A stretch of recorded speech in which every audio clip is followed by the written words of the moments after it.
বন্ধুরা, আমরা এখন সেই সমস্ত সংখ্যার বর্গ নির্ণয় শিখতে যাচ্ছি যাদের শেষ অঙ্ক মানে ইউনিট ডিজিট হচ্ছে 5। তো কিভাবে নির্ণয় করা যায় সে সম্পর্কে আমরা আলোচনা করি।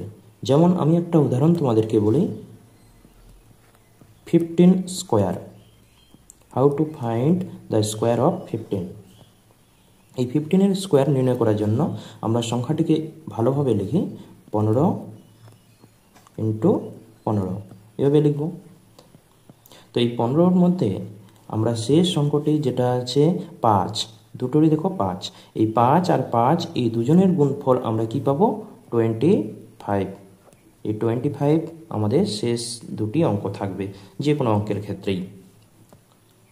এবং বাকি যে সংখ্যাটা থাকছে 1 মানে দশকের 10 ডিজিট যেটা আছে সেটাকে আমি লিখছি এ সম্পর্ক 1, আর a প্লাস 1 কী হয়ে যাবে?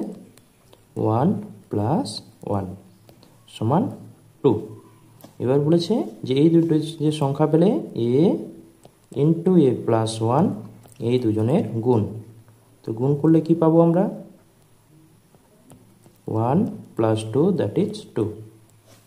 যখনই আমরা 2 বসিয়ে দেবো, এই 2 এটাই হয়ে যাচ্ছে আমাদের ফাইনাল অ্যান্সার। তো আমরা জাস্ট এখানে একটু নোট করে রাখি যে হেয়ার এ সমান 1, কেননা আমি এখানে জাস্ট ছোট্ট করে এখানে লিখে রাখছি। দেখো এই নিয়মটা, যে নিয়ম কি, যে 5 5 25 সমস্ত সংখ্যার ক্ষেত্রেই আসবে, বাকি এ ইন্টু এ প্লাস 1 এই নিয়মটাই হচ্ছে আমরা এখানে রপ্ত করতে যাচ্ছি। আর একটা উদাহরণ নিয়ে নিই, যেমন ধরে নাও 65-এর স্কোয়ার। তো 65-এর স্কোয়ার কীভাবে নির্ণয় করব? আমরা জাস্ট এই সংখ্যাটাকে লিখব 65 ইন্টু 65। তাহলে লিখলে আমরা যেটা পাবো, হেয়ার এ ইকুয়াল টু 6, তাহলে এ প্লাস 1 হয়ে যাবে আমাদের 6 প্লাস 1 সমান 7। এরপরে যেটা আমি লিখতে পারবো সেটা হচ্ছে এ ইন্টু এ প্লাস 1 কি হয়ে যাবে?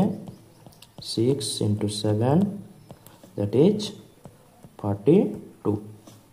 আর শেষে আমরা কি জানি? শেষে যেটা আমরা জানি 5 5-এ কী হয়ে যাবে? 25। আর এই সংখ্যাটাকে লিখছি 42। এটাই হয়ে যাচ্ছে আমাদের অ্যান্সার। আরও একটা ধরুন নিয়ে নিই, এর থেকে বড় সংখ্যা। ধরে নাও আমি নিয়ে নিচ্ছি 105, তার স্কোয়ার কীভাবে নির্ণয় করব? তো তার জন্য সেম পদ্ধতি আমরা গ্রহণ করব। কিভাবে লিখব? 105 105 দুটো সংখ্যা। আর তোমাদেরকে আমি বলছি শেষে 5 আর 5 এই দুজনের গুণফল কি আসবে? 25। আর এখানে এ কি আছে? এ সমান লিখবে 10। তাহলে এ প্লাস 1 কী হয়ে যাবে? তুমি বলবে 10 প্লাস 1 সমান 11। আর এই দুজনকে গুণ করলে কি দাঁড়াবে? এ ইন্টু এ প্লাস 1 সমান 10 into 11 110। Just put the number in beginning. তাহলে 110, এটাই হচ্ছে আমাদের ফাইনাল অ্যান্সার। আরও একটা উদাহরণ নেই যাতে আমাদের ধারণাগুলো আরও ক্লিয়ার হয়। যেরকম আমি নিয়ে নিচ্ছি 815 এর স্কোয়ার, একটা বিগার নাম্বার নিলাম। তাহলে আমরা কি লিখব? 815 ইন্টু 815 এই দুটো সংখ্যার গুণফল।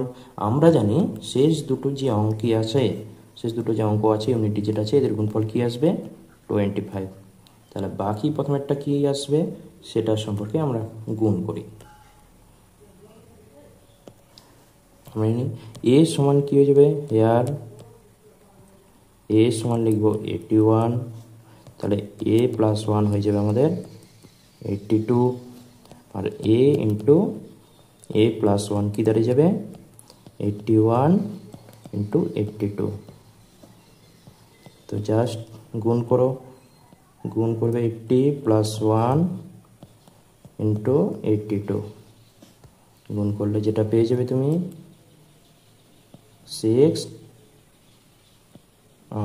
64 প্লাস 82।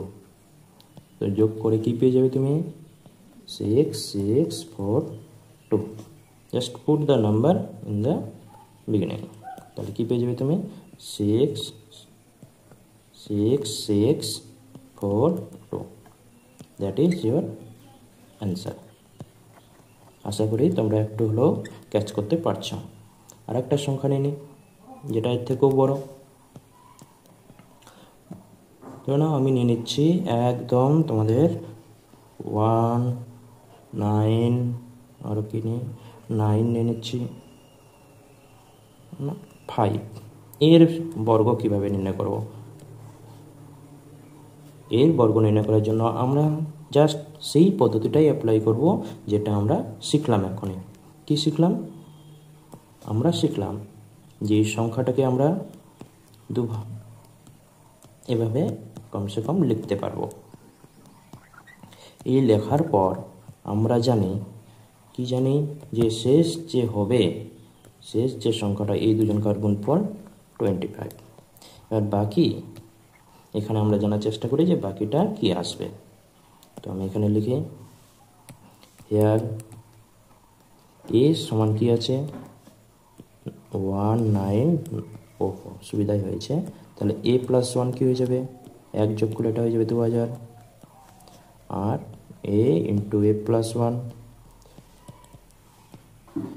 তো গুণ করবো 199 এর সঙ্গে 2000। 2000 গুণ করলে কী হবে? জাস্ট 2 দিয়ে গুণ করলে আমরা যেটা পেয়ে যাব 18 19 19 এখানে 3 আর পিছনে 3টে শূন্য। এই 3টে শূন্য জাস্ট আমাদেরকে পুট করে দিতে হবে। তাহলে আমাদের ফাইনাল অ্যান্সার কী আসবে? 399800। That is our answer. আশা করি তোমরা জিনিসটাকে রপ্ত করতে পারলে। তার মানে আমরা আবার পুনরায় বলি, যে কোনো সংখ্যা A5 আর একটা A5, এই দুটো সংখ্যার গুণফল করলে কী পাবো? 5 × 5 = 25 আর a জাস্ট এক বাড়ি দিতে হবে 1 + a, মানে a × a + 1, that is hour